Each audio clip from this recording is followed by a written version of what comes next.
বলিউডের তারকারা তাদের দেহরক্ষীদের কত টাকা দেন তা শুনলে চমকে যাবেন। শাহরুখ খানের দেহরক্ষী বছরে প্রায় 2,70,00,000 রুপি পান। দীপিকা পাড়ুকোনের দেহরক্ষীও কম পান না, তিনি পান প্রায় 1 কোটি রুপি। অনুষ্কা শর্মা থেকে শুরু করে অমিতাভ বচ্চন সবাই তাদের নিরাপত্তার জন্য মোটা অঙ্ক খরচ করেন। সালমান খানের দেহরক্ষী তার মালিকের সঙ্গে জেলও খেটেছেন একবার। বলিউডের এই সুপারস্টারদের দেহরক্ষীরা তাদের পাশে ছায়ার মতো থাকেন, তাদের মধ্যে একটা অভিন্ন বন্ধন থাকে, আর এই বন্ধনের মূলই হলো কোটি কোটি টাকা। আশ্চর্যজনক হলেও সত্যি, বলিউডের অনেক সেলিব্রিটির দেহরক্ষীর বেতন বড় বড় ব্যাংক ম্যানেজারদের থেকেও বেশি। বলিউডের ঝলমলে পর্দায় যতই অ্যাকশন দেখাক না কেন, বাস্তবে তারকারা তাদের নিরাপত্তার জন্য দেহরক্ষীদের উপরই বেশি নির্ভর করে। সালমান খানের বডিগার্ড ছবিতে যেমন দেখানো হয়েছিল, বাস্তবেও তারকারা এবং তাদের দেহরক্ষীদের মধ্যে একটা গভীর সম্পর্ক গড়ে উঠতে পারে। যেমন বলিউড কুইন দীপিকা পাড়ুকোন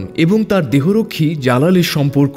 দীপিকা জালালকে কেবল একজন নিরাপত্তা রক্ষী হিসেবেই দেখেন না, বরং তার একজন ঘনিষ্ঠ বন্ধু ও ভাই হিসেবে দেখেন। দীপিকার বিয়েতে জালালের ভূমিকা ছিল অত্যন্ত গুরুত্বপূর্ণ। তাদের এই গভীর বন্ধনকে প্রকাশ করতে দীপিকা জালালকে রাখি পরিয়েছিলেন। এই বিশেষ সম্পর্কের জন্য দীপিকা জালালকে প্রতি বছর 1 কোটি রুপি পারিশ্রমিক দেন। আবার বলিউডের বাদশাহ শাহরুখ খানের অবিচ্ছেদ্য সঙ্গী হয়ে রয়েছেন তার দেহরক্ষী রবি সিং। গত 10 বছর ধরে শাহরুখ খানের সঙ্গে কাজ করছেন রবি। শাহরুখ তাকে ব্যক্তিগতভাবে খুবই পছন্দ করেন। কোনো অনুষ্ঠান হোক বা পারিবারিক সমাবেশ, রবি সব সময় শাহরুখ খানের পাশেই থাকেন। শাহরুখ খান তার এই বিশ্বস্ত সঙ্গীকে বছরে 2,70,00,000 রুপি বেতন দেন। হ্যাঁ, আপনি ঠিকই শুনেছেন, বলিউডের সমস্ত তারকাদের দেহরক্ষীদের মধ্যে সবচেয়ে বেশি বেতন পান শাহরুখ খানের দেহরক্ষী রবি। বলিউড তারকা অনুষ্কা শর্মার দেহরক্ষী প্রকাশ সিংহ সোনু দায়িত্ব পালন করতে গিয়ে নিজের পরিবারের সঙ্গে প্রায়ই দেখা হয় না তার। আনন্দবাজারের এক প্রতিবেদনে বলা হয়েছে,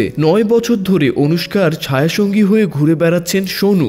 দেশ ও দেশের বাইরে যেখানেই যান না কেন, সঙ্গে সোনুকে নিয়েই যান এই অভিনেত্রী। এই 9 বছরে অনুষ্কার বিশ্বাস অর্জন করে তার পরিবারের সদস্য হয়ে উঠেছেন সোনু। সোনু এখন আর শুধু অনুষ্কাকে নিরাপত্তা দেন না, বিয়ের পর থেকে ভারতের ক্রিকেট অধিনায়কেরও নিরাপত্তার দায়িত্ব গিয়ে পড়েছে তারই ওপরে। তবে সোনুর বেতন শুনে অনেকেই বিস্মিত হবেন না, কোনো কোম্পানির সিইও লজ্জা পেতে পারেন। বছরে সোনু 1,20,00,000 রুপি, অর্থাৎ প্রতি মাসে তার অ্যাকাউন্টে 10 লক্ষ রুপি ঢোকে। শুধু মাসের শুরুতে পরিবারের কাছে বেতনের একটা অংশ পাঠিয়ে দেন সোনু, বাকি সময় অনুষ্কার নিরাপত্তার ব্যবস্থা করেন তিনি। অন্যদিকে বলিউডের ভাইজান সালমান খানের দেহরক্ষী সেরা। সালমান খান সেরাকে কেবল দেহরক্ষী হিসেবেই দেখেন না, নিজের পরিবারের সদস্য হিসেবেও দেখেন। গত 27 বছর ধরে সেরা সালমান খানের ছায়াসঙ্গী হয়ে আছেন। সালমান খান প্রতি মাসে সেরাকে প্রায় 15 লক্ষ রুপি বেতন দেন, যা বছরে প্রায় 2 কোটি রুপির কাছাকাছি।